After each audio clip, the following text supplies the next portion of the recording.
Okay, let's do our last session here. We got half an hour. This is not very much teaching. It's going to be super quick, and then you're going to have time to actually work on this thing. So this is a tool for political decision making. My hope is this will push you toward practical action, toward you making your own personal voting decision. So this is a tool that's been helpful for me. I've used it for years. It was taught to me in a book called Before You Vote by David Platt. It's a short book. Recommend it. I read that 5 years ago at the 2020 election. I taught my huddle this tool, and they all said it was really helpful. It was really helpful for me as well. So teach it to you instead. When it comes to voting, instead of blindly aligning ourselves with one candidate or another for kind of unconscious reasons, it's best to walk through the issues and make decisions on candidates based on the issues. So that's what this tool is going to help you with. So the tool is a grid. It's on that piece of paper that you have. It's an XY axis.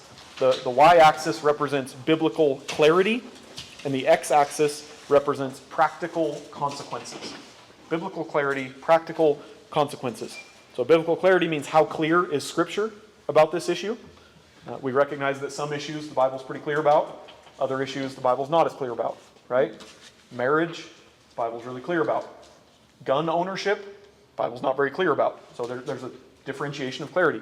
And then practical consequences. How important is this issue to me? Some issues are more important than others. There might be some you don't care about, some you care about a whole bunch. So biblical clarity, practical consequences.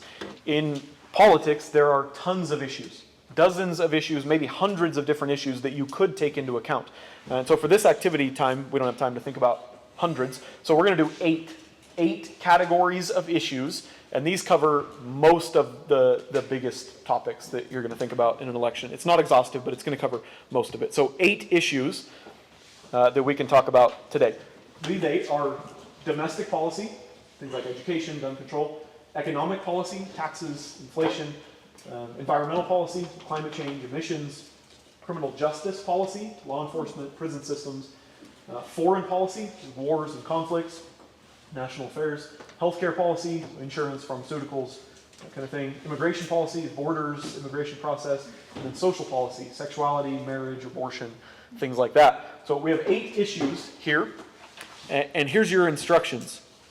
The reason these have a little initial next to them is because you're going to place those initials on your grid. So instruction number 1, place each issue on your grid according to what you believe, what you think, what you know. So on each one, you're going to think, how clear is the Bible on this thing? That's your y-axis. And then how much does it matter? And that's your x-axis. Wherever you land, put it down. Okay, put it on your thing. So let's do 5 minutes or 7 minutes or something like that. Think through those issues. And it's okay.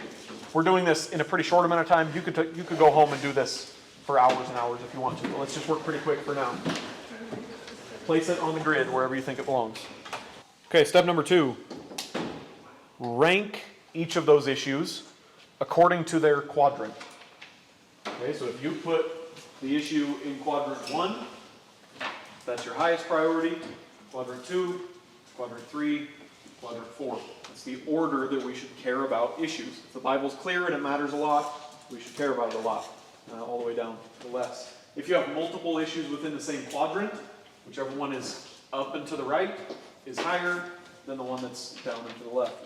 That make sense? Mm-hmm. So rank them 1 through 8. Once you have those ranked, here's your third instruction. Go down your list from 1 down to 8 and ask yourself this question. Now the question is important. Okay? This question. On this issue, which candidate, cabinet, and platform does the best job at putting this issue in its proper God-ordained sphere and at moving us toward God's design for this issue? Candidate, cabinet, platform, puts it in the right sphere, moves us in the right direction. Which one does the best job? Put an initial next to it. So if Donald Trump's cabinet, platform, candidate, put DT. Kamala Harris, put KH. If there's another candidate, put that candidate. Whatever you want to do, write them out. Hopefully you now have a list of 8 things, and next to each one you have the initials of a candidate. Step 4, Tally up how many Donald Trumps you have and how many Kamala Harrises you have. Well, I thought this was test or sheeting. Or, I'm doing all. yeah, do whatever you want. Whichever election you're talking about, tally it up. Okay, so you've tallied up your DTs and your KHs. That's who you should vote for this election. Okay, that's probably who you should vote for, according to your education, your convictions, your beliefs, your conscience. So I'm a representative of the church. You are sovereign over your beliefs and conscience. I'm not going to impose on your beliefs and conscience.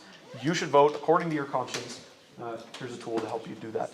Again, this is just a diagnostic tool. There are a lot more issues. You could do this exercise with 50 issues and you get maybe a different answer.